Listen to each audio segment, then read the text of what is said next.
სახელითა მამისად და ძისად და სულისაწმინდისად. ქრისტიანის ერთ-ერთი განმასხვავებელი უბრალოდ რელიგიური ადამიანისაგან არის ლიტურგიის სიყვარული. ლიტურგიის სიყვარულს, ანუ წირვაზე ყოფნის და ზიარების სიყვარული. თეორიულადაც იცის, რომ სწორედ ლიტურგიით შენდება და ზიარებით შენდება ეკლესია, მაგრამ ეს არ არის საკმარისი. ქრისტიანი არის ის, ვინც თავისი პრაქტიკული ცხოვრებით, სულიერი ცხოვრების პრაქტიკით იცის, რომ თუ მისი მიზანია ქრისტეს შეხვდეს ამ ცხოვრებაში, სანამ ცოცხალია და მას უერთგულოს, მიბაძოს და მიემსგავსოს, იგი ხვდება, რომ ეს ლიტურგიის გარეშე უბრალოდ შეუძლებელია. ზიარების გარეშე უბრალოდ შეუძლებელია. ნახეთ, რამ ვახსენებ ეს ლიტურგია და ზიარება. სამწუხაროდ მრავალი ადამიანი ლიტურგიით თითქოს ცხოვრობს, მაგრამ არ ზიარებიან, იშვიათად ეზიარებიან, თქვენ იცით, სამწუხარო პრაქტიკა არსებობს ესეთი. და ზიარების გარეშე ლიტურგია, მე არ ვიცი ეს რას ნიშნავს უბრალოდ. რა თქმა უნდა, როცა ადამიანს თქვათ რაღაც კანონი ადევს, რაღაცა გასაკუთრებული შემთხვევაა და არ აქვს ზიარების უფლება და ასე შემდეგ, იქ სხვა არის, მაგრამ როცა ადამიანი თვითონ ცხოვრობს ასე, ფიქრობს, რომ ეს ნორმა არის, ეს არის კატასტროფა. ხო და ქრისტიანი არის ის, ვინც იცის, რომ ზიარება მისი არათუ ჯილდო უნდა იყოს, კარგი ღვაწლის შედეგად, რომ დაიმსახურა მან თვეში ერთხელ ან სამ თვეში ერთხელ ან მარხვაში. არა, ზიარება არ არის ჯილდო. ზიარება ეს არის ის სამკურნალო საშუალება, ის წამალი, რომელიც საკურნებელია სულისა და ხორცისა, რომელიც ჩვენ ზოგადად ჯილდოა, რა თქმა უნდა. და საერთოდ გული რო გვიცემს, ესე ჯილდოა. მაგრამ აი სუფთა სულიერი ცხოვრების თვალსაზრისით, ეს უნდა იყოს ჩვენი ცხოვრების წესი. შეიძლება ითქვას ყოველდღიურიც. გასაგებია, რომ ეს ადამიანი ყოველდღე ამას ვერ მოახერხებს ობიექტური მიზეზების გამო, მაგრამ მე მინდა რომ იცოდეთ, ეს მხოლოდ მიზეზი ობიექტური უნდა იყოს და არა სუბიექტური. ხოლო სუბიექტურად ჩვენ სულ უნდა გვენატრებოდეს ლიტურგიკული მსახურება, რომელშიც იგულისხმება დიახ ჩვენი აუცილებელი ზიარება. და რატომ არის ეს მნიშვნელოვანი? იმიტომ რომ ჩვენ წეღანას გითხარით, რადგან ჩვენ ვაცნობ, იმედი მაქვს, რომ ჩვენ ვაცნობიერებთ, რომ ჩვენ სიცოცხლეში სანამ გარდავიცვლებით, და როდის გარდავიცვლებით არ ვიცით, ამიტომ რადგან რას ნიშნავს როდის გარდავიცვლები არ ვიცი. შეიძლება მე ხვალ ცოცხალი არ ვიყო. ამიტომ როცა ვამბობ, რომ სულიერ ცხოვრებაში რა არის ჩემი საკეთებელი? სანამ ხორცში ვარ, მანამდე შევხვდე ქრისტეს. და რადგან არ ვიცი მე როდის გარდავიცვლები. ესე იგი რა არის? რას ნიშნავს ეს? დღეს მაქსიმუმი გავაკეთო იმისათვის, რომ ქრისტეს შევხვდე. თუ ადამიანი ასე არ ცხოვრობს, ის გულმხურვალი ვერ იქნება, ის გზნებარე ვერ იქნება, მას გულში ცეცხლი არ ექნება. არა ცეცხლის ამოფენად მოვიდა ქვეყანასა ზედაუფალი, რომელიც ცეცხლი ჩვენს გულებში უნდა აღეგზნას, ხო? ეს არის. და რატო არ ექნება? იმიტომ რომ მოდუნებულია, მოშვებულია. ხვალე ხო ჯერ კიდევ აქ დრო და ზეგაც, მაზეგაც და კიდე მრავალი წელი და არა გვაქვს ჩვენ ეს დრო.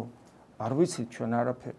ამიტომაც აი ეს როცა მწველი განცდა აქ ადამიანს ღმერთთან შეხვედრისა და როცა დეფიციტურია ეს განცდა და როდესაც გულში ვიყურებით ლოცვის დროს და თუ ეს არ ვიცით, ესეც ცუდია, იმიტომ რომ ლოცვის დროს ყურადღება გულში უნდა იყოს, იმიტომ რომ მიგვანიშნა გამოცხადებით წმინდა წერილში უფალმა, რომ სწორედ იქ არის ჩვენი მისტიკურ სიღრმეში, რომელსაც გულს უწოდებთ. ზოგს ეს გული ანატომიური გული გონია.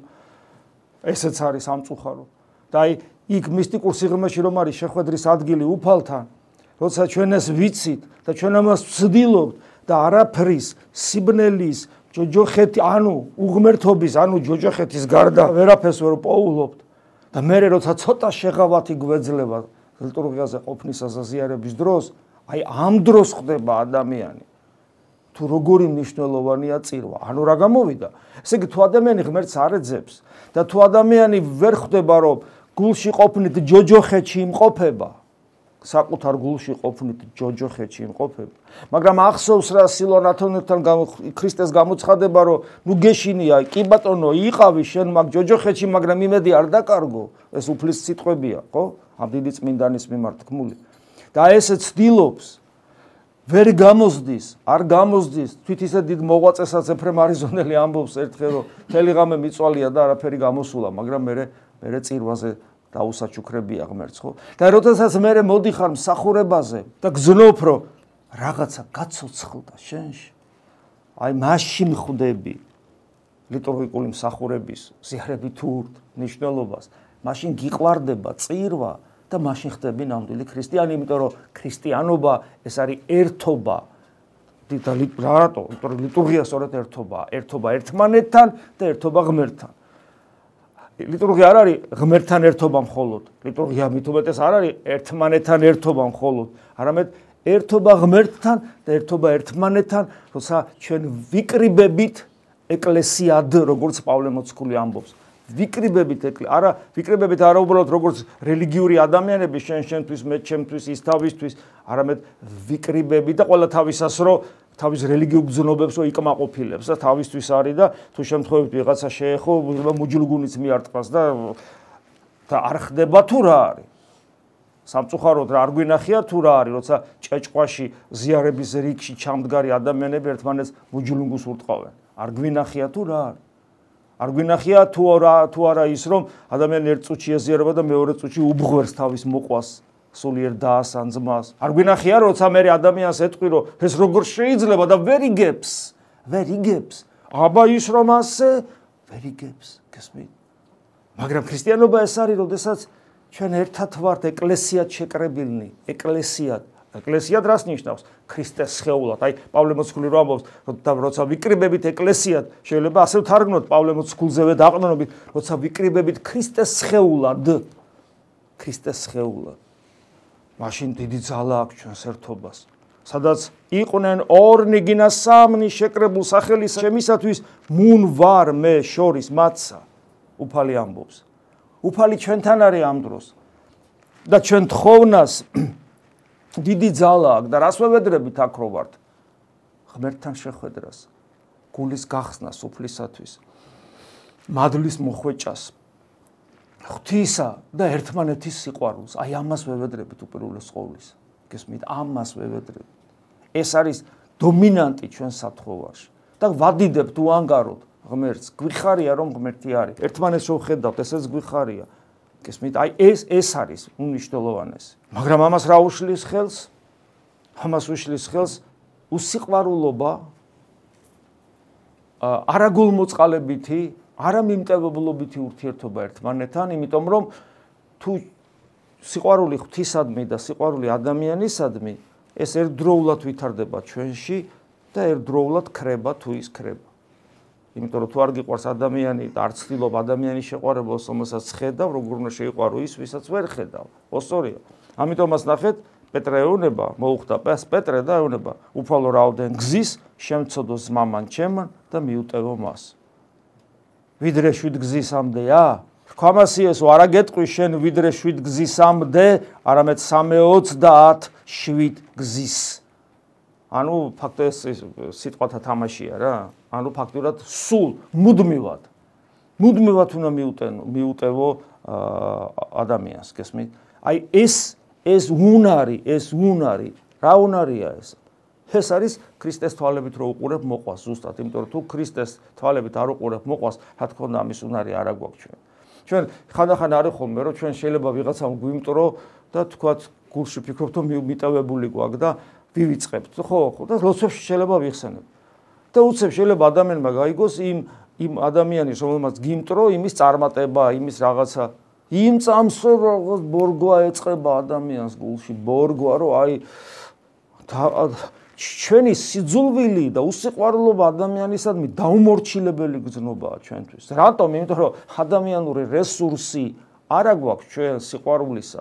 მხოლოდ ქრისტე როცაა ჩვენში, მაშინ შეიძლება გვიყვარდეს და ამიტომაც ამბობს იგივე სილვან ათონელი, რომ თუ ადამიანს მტრის სიყვარული არ შეუძლია, ის სასუფეველს ვერ იმკვიდრებს.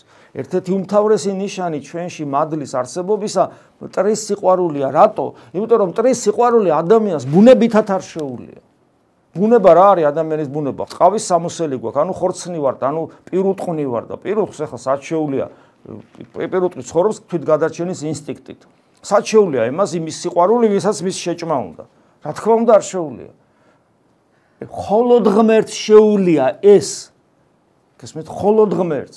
ამიტომ თუ შენში არ არის შესაძლებლობა მოძულის და მაჭირებლის სიყვარულისა და ის მაინც რომ შეიბრალო და შურიზიება არ გსურდეს და მისი კეთილი არ გეწყინოს, ეს მაინც თუ არის, ეს ნიშნავს იმას, რომ შენში ღმერთია და თუ არა, არ შეგიძლია შენში ღმერთი არ არის, ანუ ღმერთთან შეხვედრა ჯერჯერობით გადადებული საქმეა შენთვის. გახსოვთ ხო დღეს აღმოვიკითხეთ ბავშვებს რეუნება, რომ აცადეთ ყრმებსა მაგას მოსვლად ჩემდა და ნუ აყენებთ მაგათ რამე თუ ეგევითართ არც ასუფეველიცათა. აქ ბავშვი მაგალითად რატომ მოყავს, იმიტომ რომ ბავშვს ეგ თვისება აქვს, პატარა ბავშვებს.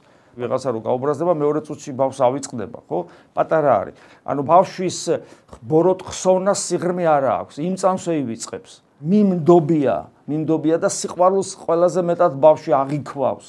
ამიტომაც არის ხოლმე რომ ბავშვებს ეკლესიაში ყოფნა უხარიათ, თუ რა თქმა უნდა მშობლები ძალით არ აბავენ აქ და არ ატერორებენ. ანუ თუ მშობლები არ ძალადობენ ბავშვებზე, ბავშვებს როგორც წესით ეკლესიაში ყოფნა უხარია, იმიტომ რომ ბავშვი ყველაზე მეტად გზნობს, რომ ღმერთს უყვარს ის. ასევე ადამიანის განგზნობს სიყვარულს, ბოროტის ხსოვნა არ აქვს. კიდევ ერთხელ ვიმეორებ, ბავშვს ბოროტის ხსოვნის სიღრმე თავის თავში არ გააჩნია. აი ეს თვისება უნდა გქონდეს. სხვანაირად გაგვიჭირდება ეკლესიად შეკრება, იმიტომ რომ ეკლესიად შეკრება ნიშნავს, რომ ერთი სხეული ვართ ჩვენ. ხო? ქრისტეს სხეული ეკლესია, ქრისტეს სხეულად ვიკრიბებით. და იქ ვპოულობთ ღმერთს, სხვაგან ვერ ვპოულობთ ღმერთს. და აი პავლე მოციქულის იმიტომაც დღევანდელ საკითხავში ასევე სახარების პარალელურად ეკლესია პავლე მოციქულის საკითხავს გვაცდის 1 კორინთელთა მიმართ, სადაც სწორედ პავლე მოციქული ამაზე საუბრობს. იგი ბევრ ახსნა განმარტებას იძლევა პავლე მოციქული რაღაც ნაწილს აღმოგიკითხავთ. ვინაიდან როგორც ერთია სხეული, მაგრამ მრავალი ასო აქვს, ანუ მრავალი ნაწილი, ხოლო ყოველი ასო ანუ ნაწილი მათი სიმრავლის და მიხედვით მაინც ერთი სხეულია, ასეა ქრისტეს და ჩვენზე საუბრობს. რადგან ყველანი ერთი სულით მოვინათლეთ, ანუ ერთი სული გვაქვს და მოვინათლეთ ერთ სხეულად, ანუ ნახე რა საოცარია, შენ რო ადამიანი რო ინათლება, ის მარტო თავისთვის კი არ ინათლება, ის იმ ქრისტეს სხეულში შესასვლელად ინათლება. ანუ თითოეული ჩვენგანი მონათლულია, მაგრამ ჩვენ ერთ სხეულად ვართ მონათლული. ამიტომაც აი თუნდაც ამიტომ არ შეიძლება ესე იგი დასრული ადამიანი ხო გამორიცხულია რომ თუ ჯერ არ არის ეკლესიის წევრი და რითი ეკლესია კათაკმეველი რა არის კათაკმეველი უცხოა ეკლესიისათვის კათაკმეველი მსახურებას არ ესწრება კათაკმეველი ღვთისმსიტყვას არ ისმენს კათაკმეველი არ ლოცულობს კათაკმეველი აღსარებასაც კი ამბობს რამე თუ სინანული აქვს ხო სინანული აქვს ეკლესიის წევრია, სამრევლოს ნაწილია, მსახურებებს ესწრება, ზიარების გარდა ყველაფრით ჩვენნაირია. ხო, ქრისტიანია, ანუ. გესმით, ქრისტიანია. ხო და აი, როდესაც ადამიანი ინათლება, უკვე ამ ორგანიზმის ნაწილი უნდა იყოს, შეიძლება მთლად მისტიკურად არა. იმიტომ რომ ნათლობა ჭირდება მისტიკურად რომ ეკლესიის ნაწილი გახდეს. მაგრამ როგორც ადამიანი თავის ცხოვრების წესით უკვე ეკლესიის ნაწილი უნდა იყოს. როგორ შეიძლება რომ ბავშვი ინათლება რა მისი მშობლები არ იყვნენ მორწმუნენი. ერთი სულით ერთ სხეულად მოვინათლეთ. ვინაც ცნობიერებს ამ დროს რომ ეს ბავშვი ქრისტეს სხეულის ნაწილი ხდება. ვინაც ცნობიერებს და როგორ ეხმარებიან მე ამ ბავშვს ეს გააცნობიეროს. რა თქმა უნდა ვერ ეხმარება. რა თქმა უნდა იმ ბავშვმა ეს არ იცის. რა თქმა უნდა ეს ბავშვი შესაბამისად არ იზრდება და არ ცხოვრობს. და ვიღებთ მე იმას რასაც ვიღებთ რა მასას, აი როგორ ვთქვა, აი მასას მონათლული ადამიანებისა, რომელსაც ეკლესიასთან არანაირი კავშირი არ აქვს. აი ეს არის რეალობა. და მე ჩამოთვლის იუდეველის, ბერძენის, მონების, თავისუფალის, ანუ ყველა სოციალური ფენის, არ აქვს მნიშვნელობა, ვინც ინათლება უკვე ხდება ეკლესიის სხეულის ნაწილი. ქრისტეს სხეულის ნაწილი ხდება. მანამდე ვინ იყო? მანამდე რა რელიგიის წარმომადგენელი იყო, რა ეროვნების წარმომადგენელი იყო, რა სოციალურ ფენას ეკუთვნოდა, არანაირი მნიშვნელობა აღარ აქვს. ცოდვილი იყო თუ არ იყო მაინდამაინც დიდი ცოდვილი, ამასაც არაფერს არ აქვს მნიშვნელობა. იმდენად დიდებული რამე ხდება, ქრისტეს სხეულის ნაწილი ხდება ადამიანი. ისე დიდ საიდუმლოებაში შედის, რომ ყველაფერი ხდება უკვე მეასე ხარისხოვანი. და კიდევ ერთხელ ამბობს პავლე მოციქული ესე გამო ყველას ერთი სული გვაქვს ნასვამი ასე გამოთქვავს ნასვამი ანუ მიღებული ანუ ნასნიშნავს ნასვამი შეერთებული ვართ ონტოლოგიურად არსობრივად შეერთებული ვართ ღმერთთან და ერთმანეთთან აი ეს ამას ნიშნავს ჩვენ ღვთის ტაძრები ვხდებით კვლავ პავლე მოციქული ბევრს საუბრობს ხოლო სხეული ერთი ასო კი არ არის ერთი ნაწილი არამედ მრავალი ანუ ასო სხეულის ნაწილი მრავალია, სხეული კი ერთია. ანუ კვლავ და კვლავ საუბრობს იმაზე, რომ ჩვენ ამავე დროს ბევრნი უნდა ვიყოთ. არ იყოს განხეთქილება სხეულში და ყველა ასო ერთმანეთისათვის ზრუნავდეს. და რა თქმა უნდა, ვინც უფროსია, იმას მეტი ვალდებულება აქვს. და არ უნდა მოვიქცეთ, კიდევ ვიმეორებ, უფროსი ძმის მსგავსად, რომელსაც აღარც მამა უნდა, აღარც ძმა უნდა, არაფერი არ უნდა. იმიტომ რომ თიკანი არ მისცეს. ასე რომ თუ ერთ ასოს ევნო რაიმე მასთან ერთად ყველა სხვა ავსოც ივნება და რა ჩვენი ქვეყნის ნებისმიერი წარმომადგენელი მით უმეტეს ჩვენი ქართველის მონათლული ქართველი ძმები და დები ცოდოები არ არიან და ვიღაცა შემოვიდა მე კიდე ვიღაცა მოვიდა მე თან ახალგაზრდები რომ მოდიან ეს უნდა იყოს ზეიმი ხა აი კიდე ერთი მოვიდა კიდე ერთი უნდა გადარჩეს უნდა გვიხაროდეს ეს. აბა გადარჩენა როგორ მოხდება ჩვენი ერის. ვისაც მოგვეკითხება მეტი რომ ჩვენ რწმენა გვაქვს, ჩვენ უნდა ვცდილობდეთ რაც შეიძლება მეტმა ადამიანმა ქრისტე შეიმეცნოს, დამშვიდეს, დაწყნარდეს და ერთმანეთის სიყვარული ვისწავლოთ. ჩვენ თუ ამას არ ვისწავლით, გარანტირებულად გავნადგურდებით. არაფერი სხვა დაცვის მექანიზმი ჩვენ საქართველოს არ აქვს გარდა ქრისტეს. რომელიც ნიშნავს რომ ჩვენ ერთმანეთი უნდა გვიყვარდეს. თუ ქრისტესთან ვართ, ერთმანეთი უნდა გვიყვარდეს. ერთმანეთისათვის ზრუნვიდან, იმიტომ რომ გქონდეს იმის განცდა, რომ თუ ერთს ეთკინა, მაშინ მასთან ერთად ყველა ასოცივნება, ანუ ყველას გვეთკინება. თუ ერთი იდიდება, მასთან ერთად ყველა ხარობს. აი გვაქვს ეს ურთიერთგანცდა, არა გვაქვს.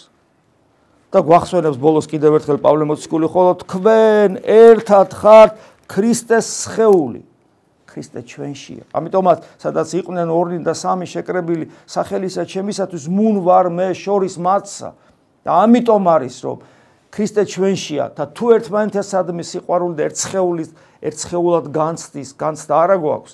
შესაძლოა არ გვიყვარს ერთად ყოფნა, არ გვიყვარს შეკრება ეკლესიად ქრისტეს სხეულად, როცა ჩვენ ვეზიარებით ქრისტეს და ერთმანეთს, მარტო ქრისტეს კი არ ვეზიარებით, ერთმანეთსაც ვეზიარებით, თუ ჩვენ ეს არ გვიყვარს, ჩვენ ჯერ ქრისტიანები არა ვართ, ხოლო თუ ჩვენ ქრისტიანები ვართ, მაშინ ერთ-ერთი პირველი რაშიც ესულინდება, ჩვენ უნდა გვიყვარდეს ერთად შეკრება ლიტურგიაზე და ზიარება ღმერთთან და ერთმანეთთან. შეგვეციოს უფალი და ჩვენი ხარვეზები რაც არის სულიერ ცხოვრებაში, ყველაფრის აღმოფხვაში დაგვეხმაროს უფალი, რომ ჩვენ ვცხონდეთ და ჩვენი ახლობლებიც. ამინ. მადლი უფლისა ჩვენისა იესო ქრისტესი და სიყვარული, ღვთისა და მამისა და ზიარება სული საწმინდისა იყოს თქვენ ყოველთა თანა. ამინ.